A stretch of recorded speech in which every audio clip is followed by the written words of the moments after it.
Hey guys! What's up? What's up?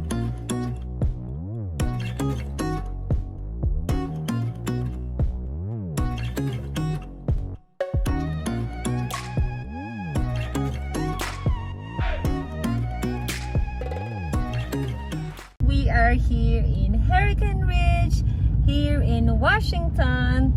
So guys, Saturday ngayon. Since wala na naman kaming gagawin sa bahay, ayan na naman kami. Para na naman kaming asong gala. Tignan nyo yung background ko guys. Look at that. Don't forget the Miss Misha. We have all our baon.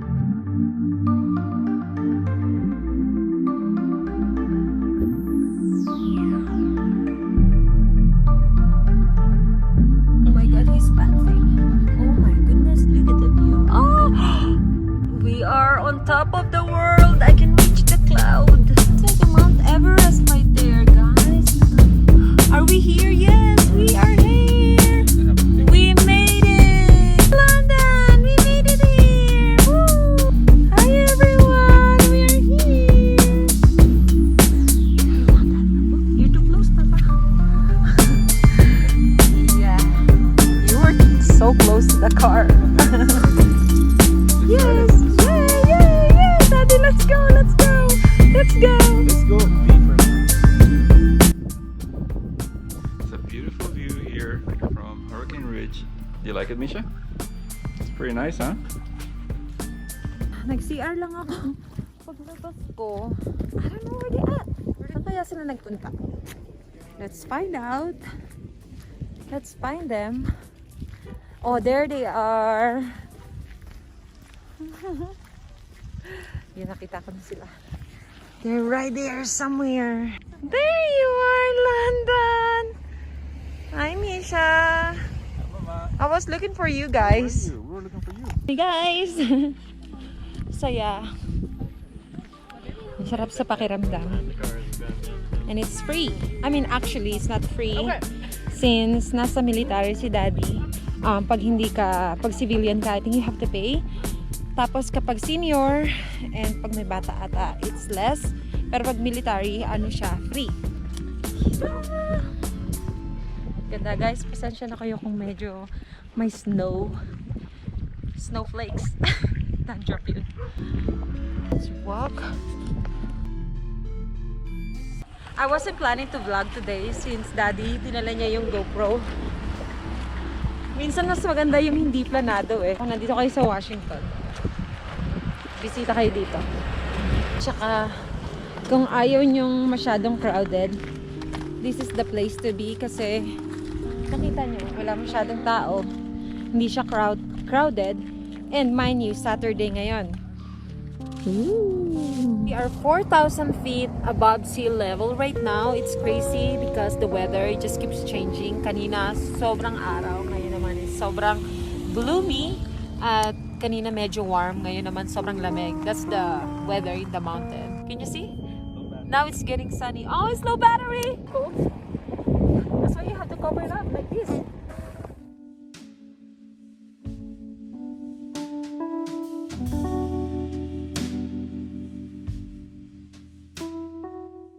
Hurricane Ridge is the most easily accessed mountain area within Olympic National Park. On a clear day, you can enjoy fantastic views of the mountain ranges within Olympic National Park.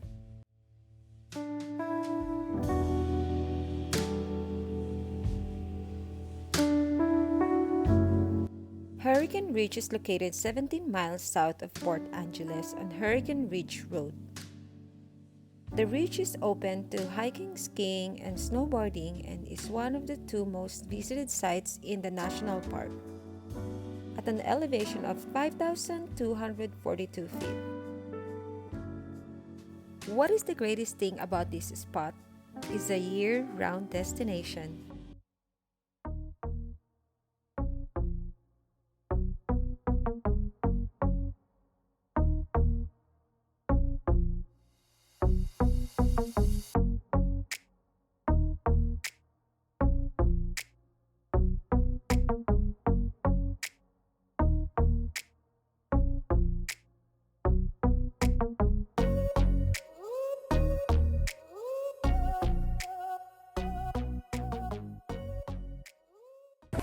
Perfect! Naninigas na ako sila. I thought I was gonna survive. Man! Like it?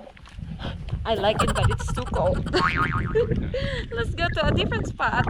Water break! Water break! Let me look at my watch. Thanks to the courtesy of my wife. So guys, I was lying. I guess it's not 4,000. We are 5,300. Let's go. Oh my god, it's so warm in here, my love. Yes. I have a theory why they call it Hurricane Ridge. Because once you get here, it's so windy that you feel like you're in the middle of a hurricane. Especially in the winter time when it's cold. You're like... I mean, Yeah. so is it really, it's because of that? No, I just made that up. Oh my goodness, I thought you were so smart. Like, you're so into like, oh my god. It's my...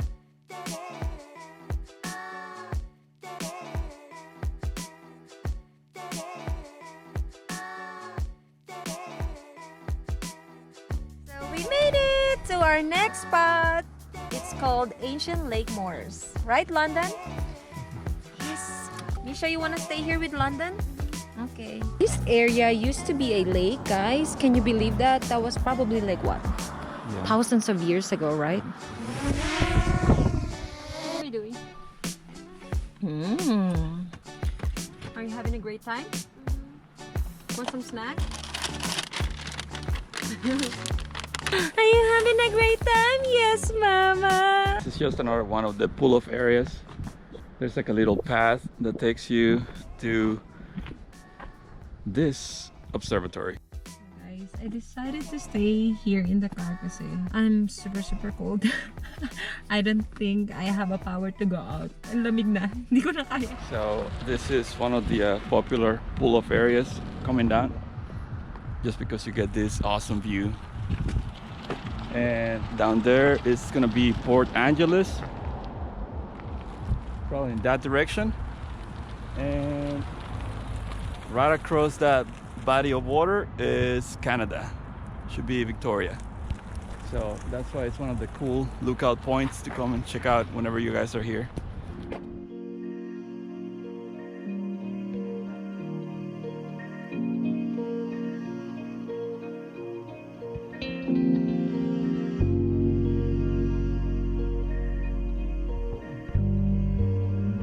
The journey to the ridge is filled with breathtaking viewpoints. At this viewpoint, you can appreciate the view of ancient lake moors. This area used to be a glacial lake thousands of years ago when ice sheets melted across North America.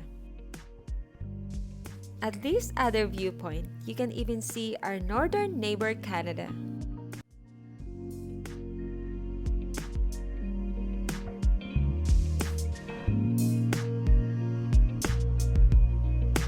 Guys, we are heading home, but first I'm going to have some snack. Good thing I have sweet. You want some? Kamote pampauto. Tonight we're going to eat Korean barbecue. We're gonna make at home. Samgyeopsal. Buy at Starbucks. And then, oh my goodness, nakakatawa dito sa US.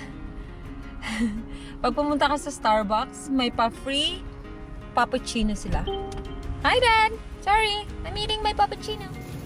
Guys, stop by lang kami dito sa Kamisari para sa aming pang samgyeopsal. What do you need? Sure, get some bread. Oh yeah, we don't have bread no more.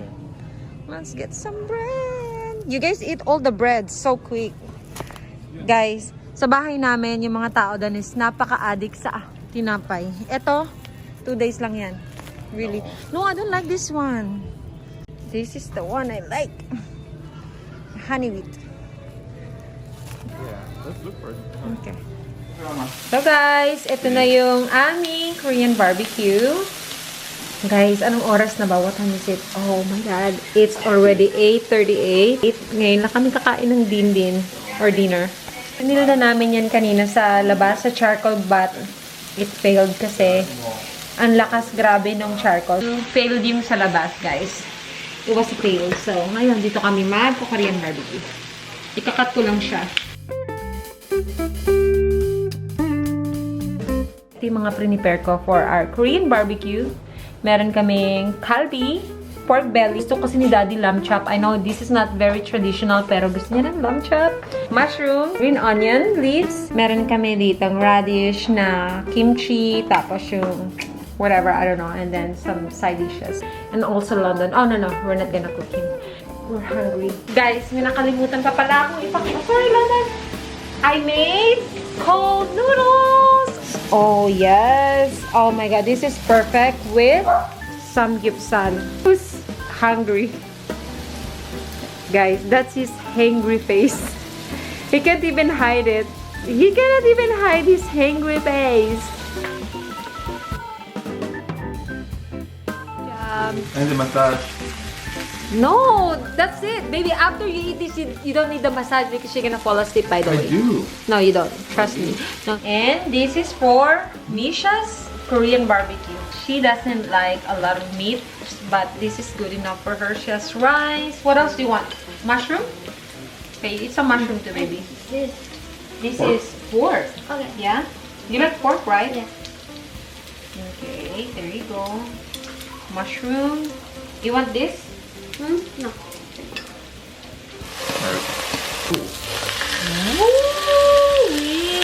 Lagay ako ng candles kasi mga may Korean barbecue yung bahay namin. That is one of my biggest pet peeves. Is that a right word? Hindi ako nakakatulog ng bahay or hindi ako nakakatulog ng komportable kapag amoy mantika yung bahay. No matter how tired I am, pero pag amoy mantika or amoy nilutong prito, I can't even sleep. I don't know why. It's so weird. Try this cold noodles with meat.